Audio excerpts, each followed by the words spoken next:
Welcome to a quick mini lesson on fractions. In this module, you'll be asked to complete watching this video as well as answer all questions involved and work through each lesson in order.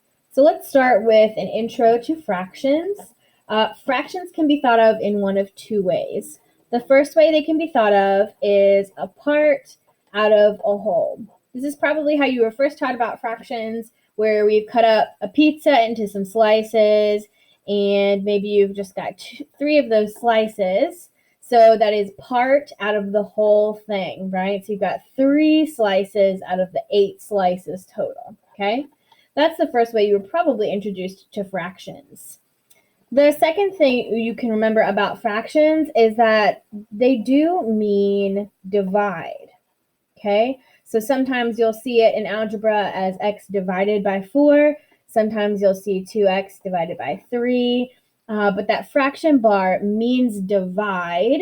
It also is representing a fraction. In algebra, we don't know what x is. So we don't know how many pieces of the 4 we have. So it still means a fraction. It still means divide at the same time. Now, there are several different ways we can talk about the whole, right? The number 1 is whole. It is the whole thing. So we could talk about it as having 2 out of our 2 pieces. We could talk about it as having 4 out of our 4 pieces. In fact, it doesn't matter. Any number over itself is always going to equal 1. Pick a number, put it over itself. It's always going to equal 1. With that, we can also talk about changing our denominators so that they're whatever we want to. So right here we have a denominator of 3 and we need it to be a denominator of 6. Well, to get to 6, I could just multiply 3 by 2. And if I do that in the denominator, I have to also do that in the numerator. 2 times 2 is 4. So 4/6 is the same fraction as 2/3. It just has a different denominator now. The same thing with 1/2. Perhaps I want the denominator to be 10. So all I would need to do is figure out how do I get from a 2 to a 10 and multiply by 5, which means I also need to multiply 5 in the numerator. So I have 5/10, which is equal to 1/2. They're just different denominators.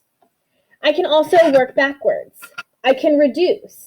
If you look at 21 over 14, we're just going to break these down into the different factors. I know 21 is 7 times 3, and I know that 14 is 7 times 2. Well, if we go back up to the top, we know that any number over itself is always 1. So this is really like saying 1 times 3 over 2. Or we could just write 3 over 2. We don't always have to write that leading 1. So this fraction can reduce to 3/2. We also need to talk about negatives and fractions and variables and fractions. Negatives oftentimes will appear in the numerator, but if they appear in the denominator, it still means a negative 1/3. So it doesn't matter where your negative sign is in the numerator or the denominator, they both mean negative. You could also see it out front completely, and they all mean the same thing. Negative 1/3, negative 1/3, negative 1/3. The other thing we need to talk about is fractions. X over 4 is the same thing as saying 1/4 x, because there is that leading coefficient 1 that we don't always have to write. Same thing here. If I have a 3x over 7, it does mean 3/7 x. I can pull that variable out, and my coefficient now becomes quite obvious. My coefficient is 3/7. My coefficient is 1/4.